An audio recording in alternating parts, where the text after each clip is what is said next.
Welcome to the Dyslexia Mom Life Podcast, your go-to podcast for dyslexia education and community. As moms, we want the best for our children, and when you're raising a child with dyslexia, that journey comes with unique twists and turns. Each week, we dive into dyslexia topics along with episodes on how to thrive in your dyslexia season as a mom, all with the goal of helping your child and your family thrive. Tune in for conversations that will inspire, inform, and connect you with a community that truly understands. You are not alone. We're in this together. Subscribe now and join in the conversation and community. You got this. Hey friends, welcome to the Dyslexia Mom Life Podcast, where we tackle the real and the raw aspects of motherhood and raising children with dyslexia. I'm your host, Nicole Holcomb, and you are listening to episode 135, Finding Harmony and Living Intentionally. Today's episode was inspired by a book I've been reading called Building Your Money Machine by Mel Abram. And although this book is all about financial freedom, he also spends a good part of one of the sections talking about living intentionally with harmony, which I thought, who better to hear that than our Dyslexia Mom Life audience? So I want to spend a little bit of time talking about harmony and living intentionally and how that can impact you in your motherhood journey and your parenting journey with children with dyslexia. So first, let's talk a little bit about harmony. Harmony is about creating a balanced and integrated life where different aspects of your life from personal, professional, and relational are all aligned and working together. That sounds nice, doesn't it? I hear a lot of people talk about work-life balance and work-life integration. There's all these different buzz phrases that people talk about, but it leaves us going in too many directions and never feeling 100% present where we are. Living intentionally means making deliberate choices that reflect your values and your long-term goals. It's about being proactive rather than reactive in how you live your life. When you live intentionally, you're actively shaping your life rather than letting circumstances dictate it. And I felt like this was very timely for our moms because as you think about a recent dyslexia diagnosis, or you're still working through the remediation, or maybe you're like us. We've worked through the remediation and now we're in middle school and we're dealing with new pieces of, really parenthood, right? And the journey of that and raising a kiddo with dyslexia. So today I want to talk with you about some practical steps to help you get started to live that intentional life with harmony. It sounds pretty good to me. So let's talk about what we would need to do. So first, you would need to clarify your values. So really spend some time identifying what's most important to you. Your values are the foundation of intentional living, and they really do guide your decisions and help you prioritize what truly matters. Second, set purposeful goals. Based on your values, set goals that align with them. Make sure these goals are specific and measurable and actionable. They really will help you stay focused and motivated in your personal and professional life. And for some of us that are very visual learners, creating a vision board can be very helpful for some, really visualizing that ideal life. So many times people, I've seen other examples of this that are really cool where someone would create a vision board in, let's say, something like Canva. I use Canva a lot. There's actually a free Canva website. I also use the Pro piece for some additional editing pieces for the podcast. But in Canva, you can go in and create a vision board, really get some big pictures when it relates to what can I do to really reach my goals. And this can really help with daily tasks when you're feeling overwhelmed. Many people will save their vision boards as their wallpaper on their computer or their wallpaper on their phone just to continue to help them focus on those goals.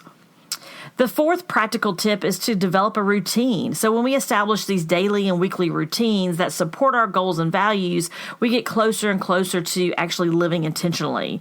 And these can help create consistency and make intentional choices part of our everyday life, which will also alleviate some of the stress that we feel.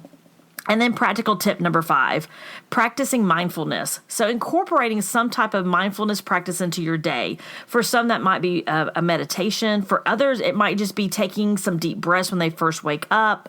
Or if you're feeling kind of pushed with things at home or work, stepping away for just 2 or 3 minutes to literally take some deep breaths. It really will help get oxygen to your mind and help you kind of reset where you are and help you think in a different way.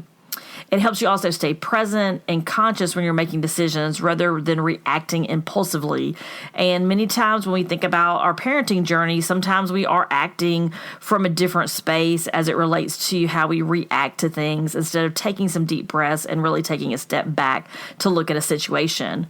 So you may be thinking, well, how in the world am I supposed to find time to do these things in what we all say is a busy schedule, right? How do I find time to clarify my values and set these goals and create this vision board and develop a routine and mindfulness? Like, it sounds like a lot. So when you find time is challenging, here are some small adjustments you can make to prioritize your day. First, start small. Begin with short, manageable practices.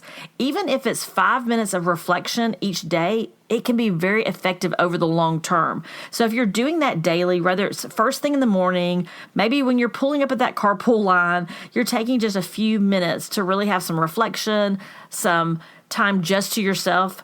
And I do that a good bit of time because right now I'm commuting 3 hours a day in Atlanta traffic. And so many times on the way home, when I get in that car, I've worked all day and I have an hour and a half to 2 hour commute, depending on what the traffic is throughout that commute. So many times I don't even turn the radio on. I don't turn on a podcast. There are several times a week that I literally sit in silence just to have time to really just decompress really before I get home. So finding those small minutes is important. The second one is integrating things into your existing routine. So use moments in your day that you've already established. You might spend a few minutes already in the morning having your morning coffee. Take those few minutes to reflect on your goals for the day. What would you like to accomplish? How do those align with your bigger vision for your family and for you? Third is one that I struggle with, and it is delegating and sharing. It is okay and expected that you share responsibilities with your partner and your family members. Delegating tasks can really free up your time to focus on your intentional living practices.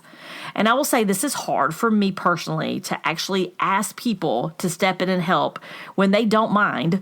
Delegation has always been something I've really struggled with, and I know that it is a challenge for me. However, I will say one of the good things that came out of COVID is that we got really comfortable ordering and having things delivered to our house, or ordering and just driving up and picking up, whether it's a Walmart order, a Target order, a Kroger order, whatever it might be.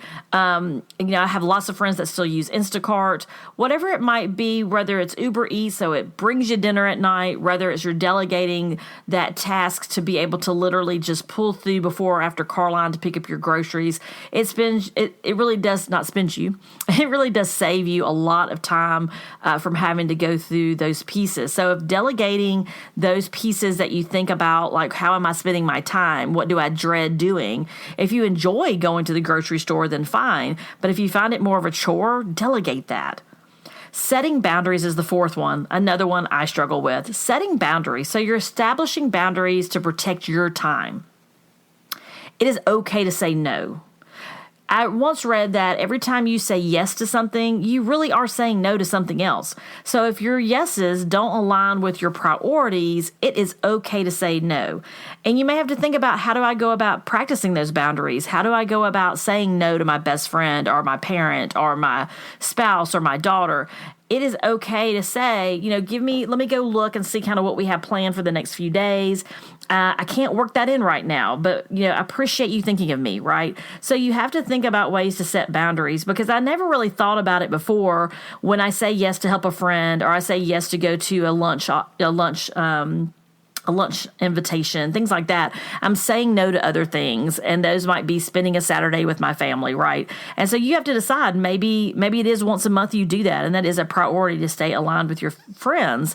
But at the same time, what are you saying no to, even though you might not really realize it? So thinking about that, thinking about the challenges of time, how can you stay motivated and committed to living an intentional life, especially where you might face some setbacks? So staying motivated is the key, right? And so here are a few strategies that can help you. One is track your progress. Keep a journal or log your progress towards your goals. This really helps for you to see how far you've come and keeps you motivated. So as you track those smaller goals, it really will help. In addition to tracking those goals, celebrating those small wins, recognizing and celebrating your achievements, no matter how small. This is a positive reinforcement that will boost your motivation.